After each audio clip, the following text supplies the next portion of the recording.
And you can give multiple examples how the media is playing games. And today they say that Islam is the religion which was spread by the sword.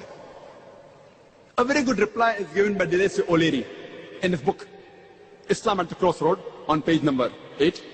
It says that history makes it clear that the legend of fanatical Muslims sweeping across the world, forcing Islam at the point of the sword over conquered races, is the most fantastic myth that historians ever repeated.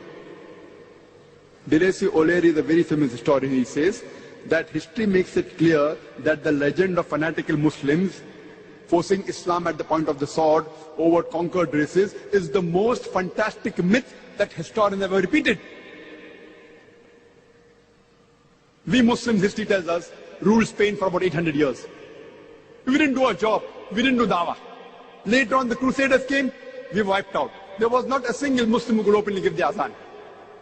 We Muslims, we have ruled the Arab lands for the past 1400 years. For a few years, the Britishers came. For the few years, the French came. But we Muslims have been the lord of the Arab land for the past 1400 years. Yet today, statistics tell us there are 14 million Arabs who are Coptic Christians. Coptic Christian means Christians in generations.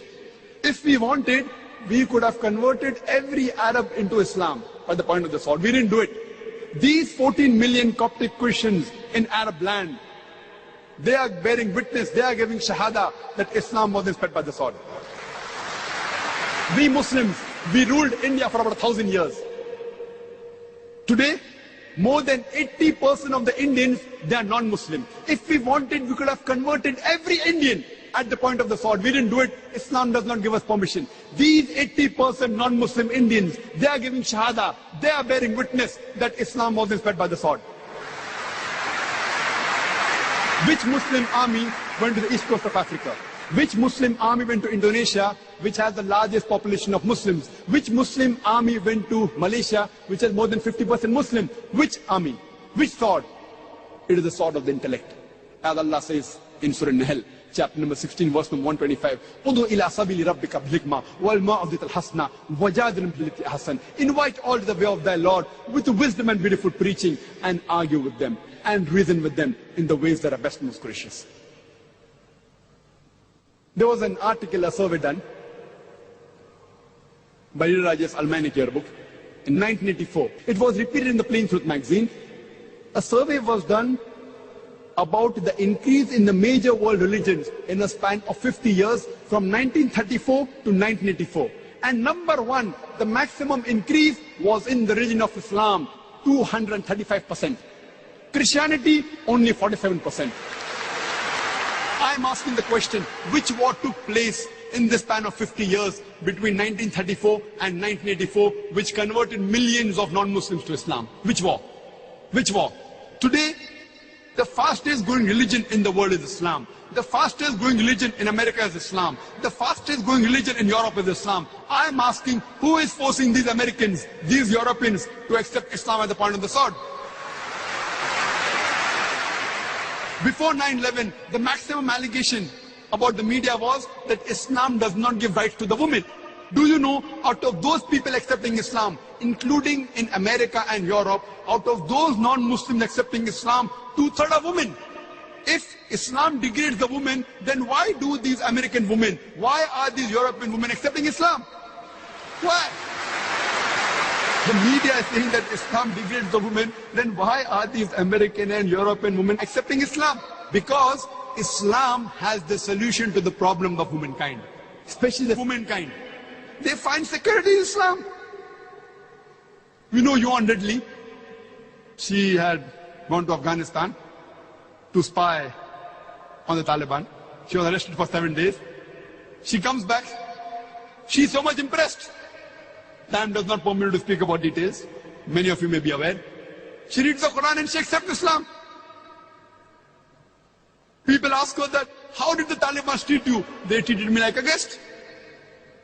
The amount of respect they gave her, the amount of modest behavior it was, it changed her heart.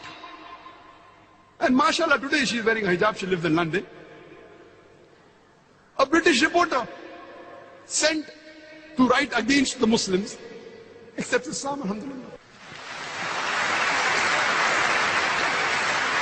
And after 9/11, whenever I go to America and Europe, there are more non-Muslims coming to my talk than before. More Americans, more Europeans. I believe in the verse of the Quran, Surah Al-Imran, chapter number 3, verse number 54, which says, Makaru makarallahu wallahu khairul makirin. They planned and plotted, Allah too planned. Allah is the best of planner. After 9/11, in the span of 9 months, in USA alone, 34,000 Americans accepted Islam. According to Johan Redley, in a span of 9 to 10 months after 9/11, 22,000 Europeans accepted Islam. The more they are attacking Islam, the more Islam is rising. Not because we are doing a job. Wallah, we aren't doing a job. You and I are not doing the job. Allah gives a promise in the Quran in no less than 3 different places. In Surah Saf, chapter number 61, verse number 9. In Surah Tawbah, chapter number 9, verse number 33.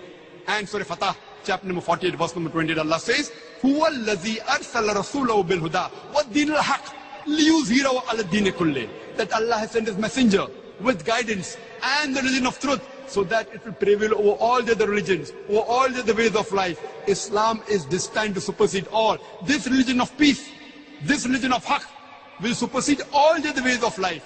And enough is Allah as a witness. However much the non-Muslims don't like it, however much the mushrik don't like it, Islam is destined to supersede all. Allah does not require you and me, the rubbish that we are. Allah doesn't require you and me. Allah is sufficient to make His deen prevail. He is giving us an opportunity to do a prophet's job and to earn a prophet's reward. He is giving us an opportunity to dawah. This religion is going to prevail. This deen of haqq, this deen of truth, this religion of peace is bound to prevail.